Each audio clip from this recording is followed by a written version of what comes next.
Welcome to the PastorThrive Podcast with your hosts, Dr. Tim and Terri Steele. We encourage pastors, strengthen ministries, and inspire churches to thrive. This is PastorThrive. You don't have to lead alone. Hello and welcome to PastorThrive's podcast. Today I'm here with my wife, and we're going to have our guest speaker today be Clint Calvert. The episode today is going to explore the emotional, cultural, and spiritual reasons why pastors often resist asking for help. And so they struggle in isolation. And so we're going to try to get to the bottom of why that is. And if you're listening, this could be you. And hopefully we'll give you some answers that will help you maybe ask for help and realize that you do not have to serve alone. Terri, tell us about our guest today. We are so excited to have Clint Calvert here with us today. He is the founder of Second Act Career Services. He's a board-certified chaplain who coaches adults to thrive in career transitions. Now, Clint has served churches in many capacities. He's been a lead pastor, a mission pastor, and on a variety of different staff roles. He has been the church leadership catalyst of the Minnesota-Wisconsin Baptist Convention for the past 2 decades. And he is also a clinical pastoral education training supervisor. He also teaches as a professor for Midwestern and Southeastern seminaries. He is married to Tara, and they have 3 adult children and 2 grandchildren. So welcome to our podcast, Clint. Thank you. And am just delighted to get to spend some time talking about a subject that he really knows. So let's start off with our first question. What hopes and expectations do pastors often carry when they first step into leadership and, that kind of ideal that they have? Pastors, I think, start with, I would call it a real sense of romanticism or mysticism. They may have a burning bush kind of experience where they feel very mystically that I'm called to ministry. They could be like Nehemiah. In the book of Nehemiah is praying, and he realizes, I am the king's cupbearer. So they see themselves as being an important person in God's plan. And so that's usually how it starts. Yeah, I know for me, I felt like I was going to change the world. And you run into some disappointments when you realize you're not going to change the world. Sometimes that can be really tough. I think it's interesting. It's that rose-colored glasses perspective. Mm-hmm. And we're not here to say it's not amazing. I think there's just different levels of amazing. So if you were to then look at when, let's say they start with the rose-colored glasses and then they've moved a little bit into their journey, what patterns emerge, do you think, in how they approach ministry as time goes on? You read a lot of people who say that a lot of pastors drop out of ministry maybe 5 to 7 years after they start. But I think there's probably a moment about 6 months in, maybe even sooner, when the honeymoon is over with their first church and they really realize they're paying a bigger price than most other people are. They're taking things very literally and very seriously, and they're really shocked to find out that not everybody in their church is as devoted as they are or serious as they are. And they're surprised. Lyle Schaller used to say that they're surprised by the doctrine of original sin. They just forget that people are people. And so there's kind of a cold bath that happens when they realize that, I'm just dealing with people. Have you seen as well sometimes the disillusion of where the people in the church, their attitude is more so, I've hired a pastor. It's your job to do all the things now because you're the pastor, and I just want to bask in whatever you're going to bring. Have you, when talking to pastors, heard that kind of story as well? I think that's part of the lure to the call to ministry is that people see sometimes that people put you on a pedestal.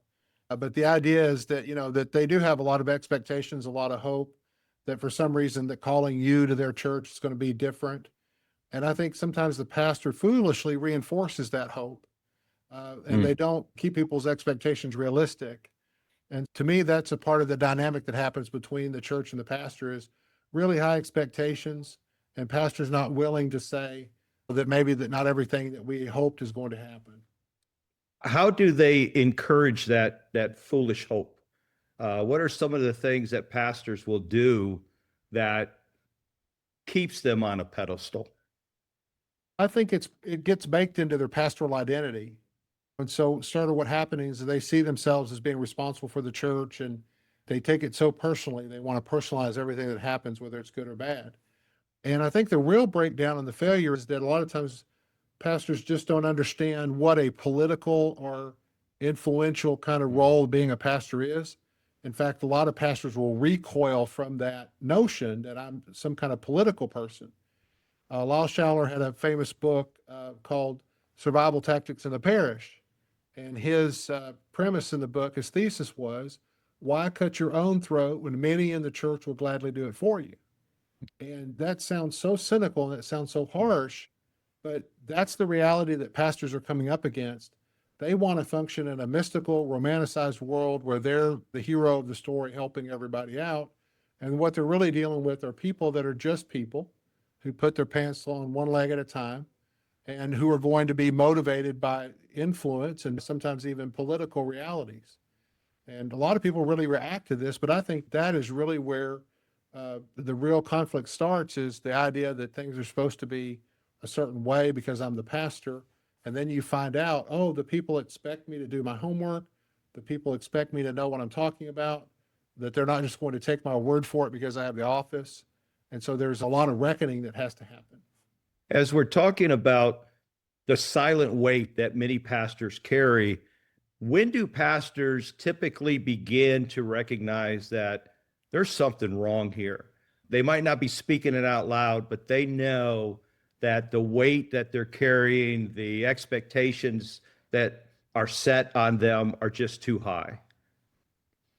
I think pastors carry two things with them. I think they do carry some imposter syndrome, because sometimes you're encouraged to act in ways and have answers that you may not have. And the pressure to be correct in public, the pressure to have an answer. Sometimes I've seen pastors who understand that if I say this with enough confidence, people are going to believe that this is the correct way to pronounce it. And so that kind of sets up a little bit of an imposter syndrome in the person, because you realize maybe they're trusting me for something that I'm not quite ready to deliver. And that is when we start realizing that we're trying to maintain a public image and we realize we have moral problems. We realize that we're sinful people, and it tears us up that we can't be everything in private that we know our people expect us to be. So to carry on with that, what do you think some of the internal or external pressures are on pastors that would prevent them from speaking up or speaking out or acknowledging that they need help? There's a lot of these. One of them is just economic. If a pastor doesn't have a breadth of marketable skills, then the ministry is all they have to make a living with. If they have to go in and somehow admit that they're struggling, it could jeopardize their financial future. I also think the identity part is a huge thing. I've accepted the call to ministry. Maybe I've gone to school and I've prepared. My family's paid a price. We've all bought into this. And now who am I if I'm not the one in the pulpit, if I'm not the one in charge? And so it's hard for pastors to imagine a situation where they're not the one doing the speaking and the one giving the directions. And to confess sin or problem is to jeopardize that whole relationship. Do you feel like that the typical pastor feels obligated to keep up appearances or remain emotionally strong for others, like they are not to ever share the valleys or depression or anything that they're going through? I think that there are two groups of people that are going to meet you at the back of the church. And I think this is what pastors have to wrestle with. So let's say that a pastor decides to disclose in a message that maybe he struggled with depression. So he has to know that there are two groups of people that are going to meet him at the back of the sanctuary. There's going to be that person that says, I can't believe that you, my pastor, struggles with depression. I can't believe that you can't just use the scripture and maybe you even have to take medication or seek some kind of therapy. And there are really people who are genuinely disappointed by that. But then the other half are the people that are, thank goodness that somebody said this. Thank goodness someone gave me permission that it's okay for me to get help with my depression, because I'm a dedicated Christian as you are. So I think that pastors just know I'm going to be disappointing some people if I tell the truth. And they sometimes forget that they're also going to be encouraging some people if they tell the truth. Have you seen or heard in your dealings with pastors and in your role, what ways does keeping silent, keeping all of that internalized, start to take a toll on a pastor? I feel a lot like the insurance company that says, I know a thing or two because I've seen a thing or two. And I have seen this in our own family of churches, but I've also seen this just in larger ministry culture. You guys may remember a book called Dangerous Calling. It was a very famous book about the pastoral ministry. One of the ironic things about this book is if you look at the back cover, many of the pastors that endorsed this book have since had some kind of moral failing or some kind of issue where they're no longer in the ministry. And it's the majority of the people that are listed on there. To say this, that their stakes are pretty high, because sometimes you hear about pastors taking their own lives. And sometimes you hear about churches, whole church networks that go down because of a moral failing. That probably if the person had gotten help sooner, that it may not have gotten to that level of damage. If you've been in ministry for any length of time, you obviously will have stories. And I know you have many stories of pastors that have suffered taking their life. I pastored in a church where the pastor had took his life in that building years before. It's just terrible. So we want to now talk about, if you're carrying all that emotion, it's affecting your physical health, your spiritual health, how do you start to heal from that? A lot of times it starts from one honest moment. So what kinds of people or moments tend to help pastors feel seen, safe, and understood? A few years ago, my boss wanted to take a bunch of our pastors to Israel. And I joked about it, laughed about it, and I was really delightfully surprised that many of our churches stepped up and helped our pastors go. But what was so great about those trips was watching these guys get away for 2 weeks, just travel together and be human together. And then when people would talk about a particular problem, it just normalized it. So when you hear that another pastor struggles with something that you struggle with, it starts a little hope. Well, maybe this is more common than I think it is. And then I think about what John Maxwell used to say about how nobody changes until they hurt enough to change. And unfortunately, I think when we hit a crisis or we hit some tragedy, that's enough of an impetus for us to start making some changes. But I think we need to know that we're just people and we're saved like everybody else. So we tell everybody what a great deal the gospel is, and it needs to be a great deal for us too. But sometimes we need permission by a brother or sister just to say that they've had this struggle too. Good point. Have you had situations, like I know you talked about the Israel trip, right? Where the pastors were able to get away, be with each other, share those types of things. Would you then say that providing more opportunities for pastors to share together, being vulnerable with each other, transparent with each other, can help perpetuate the idea that honesty and transparency is where the healing begins? Would that be something you agree with? Oh, yeah. And that's one of the reasons I'm so involved in clinical pastoral education, because that's an exercise and opportunity for people to learn about themselves and learn their skills. And in doing that, they're honest with each other, and it's a totally confidential group. Nothing can jump from that group to any other group. And people can be real about their struggles. And we've happened to have 15 pastors in our two-state convention that have gone through CPE together. And it really does change their relationships with each other. It changes their relationship with themselves. But they just find the support they need being with pastors like themselves who are able to share their various struggles. And there's just something about knowing that I have a safe place I can go talk to that's confidential and supportive. I just think it makes a world of difference for people who have that experience. I tell people all the time that CPE is not therapy, but CPE does have a therapeutic benefit. And that benefit is just having that safe place to talk. You don't need to be in CPE for this. You could have any pastor's peer group that would work in. Yeah, I just wanted to clarify what you've been teaching CPE for a long time, and some people might not know what that is. Sure. What's that stand for? CPE stands for Clinical Pastoral Education, and it's the formal training that we give to chaplains who serve in hospitals or hospices or any professional chaplaincy setting. And a lot of the pastors listening may have heard about it when they were about to finish seminary. Typically, the seminary will come to you when you're just about done and say, hey, would you like to take a unit or stay longer and do clinical pastoral education? And almost no one says yes, because they just want to get to the field. They're not there to be there longer. But I wish they were to offer it like when you first come to seminary, because not only do you get in really clinical skills where you're able to help patients and help people in your congregation, but it just teaches you so much about yourself. And universally, most people have a pretty positive experience with clinical pastoral education. It can be challenging. It can be very emotional. You can have big crises while you're doing it. But most people I talk to say that it changed their life or it saved their life because they were able to get a handle on some things that were really troubling them. What are some specific fears that pastors frequently wrestle with before they finally open up and ask for help? Let's just get some specific things that the typical pastor may struggle with. I think they're afraid of exposure, afraid of being embarrassed, afraid of what this is going to do to the reputation.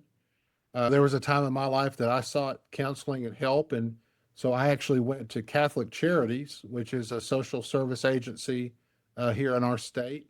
And for me, I wanted to go to Catholic Charities because my belief was no one in Catholic Charities is going to tell Southern Baptists what's wrong with me. And I think that's the fear that I had, that I wanted to go to a place where I wouldn't be exposed or I wouldn't be embarrassed. And unfortunately, even helpful people in church will tend to weaponize the things they learn about pastor. They'll say they want to be supportive, but if you say something that's really kind of problematic, I've seen people turn on me. I've seen people turn on other pastors and I think that's a fear that they have, and it's a justified fear that not everybody who's in your group really is your friend and is really trying to help you. And you see ulterior motives emerge and you see real damage. So I think that there's legitimate fear that pastors have. I like how you say that's a legitimate fear, but it breaks my heart that you have to go to another denomination or a different, you were a Baptist going to a Catholic, because we know that people sometimes use this against us. We know of other stories that other churches, we've heard other pastors go through, and then we're scared that could happen to us, and we're like eating our own, and people just don't realize how difficult the pastorate is. And I think the pastor has to weigh the risk. Is my life worth it? Is my marriage worth it? Is my health worth it? And it definitely is. There should be no doubt that's worth it. And for me, work and church is a rubber ball. If I lose my ministry position, it's going to bounce back. I'm going to have another opportunity to serve. But my health and my family are glass balls. And if I drop, those are going to shatter. And if I drop those, there may be no recovery from those. So if you put me in a situation where I have to choose between my health, my family, or my work, I can always work. I may not get to do everything I used to do, but work is going to come back. There's going to be another church that's going to call you, but you can't get your family back if you lose your family. Good point there. So let's shift just slightly, moving on in our progression here and talking about the pastors that have opened up, right? They've now come to the place where they've been able to express their vulnerabilities, talk about the things that they need or the things that aren't working for them. Once that has happened, like that outward acknowledgement, what steps do they normally take to start the healing process or the correction course, I should say? The guys I've seen do this really do break out of the old pattern. They really don't care as much now what other people think, and they're really on a personal quest to get well or to get what they need. And it has its own momentum. Once you start on that path and you see some results and you see some things you're happy about, you just want to do that more. And you just get to a point where the opinions of other people still matter, but they're not what drives your whole life. I'm at a point in my life where I don't go to every fight that I'm invited to. And so you guys, if you want to fight, go right ahead. I don't have to come. And I have to do things to protect my peace. and they're not selfish. And other people may judge that, but they're entitled to do that. But what begins to happen is your estimation of yourself starts to rise up to the point where you're no longer sacrificing. You used to give so much of yourself for other people, and you realize that you were giving too much. And now you start doing a little bit more for yourself and for your family, and they've been crying for it and begging for it. And now you're finally getting what I believe is the right estimation of the self. I think Scripture talks about this. We're not supposed to think of ourselves too highly, but I think that most pastors I meet, they don't think enough of themselves. The problem is that they're so self-deprecating that they're paying a personal price for their desire to be seen a certain way. Would you say, Clint, this would be like rock bottom for a pastor who just says, I can't go on. I can't. It's almost like an alcoholic or someone who is suffering from some addiction and they just hit rock bottom and it's okay, I'm sick and tired of being sick and tired. I'm going to change. And they have to hit that point before they drop all the facade and then say, all right, who can help me? Because I can't live this way anymore. Yeah, sadly, I think that's the way we find out most about these changes. Every time I drive around, I see a car with the hood up by the side of the road. I remind myself that hood always has to come up.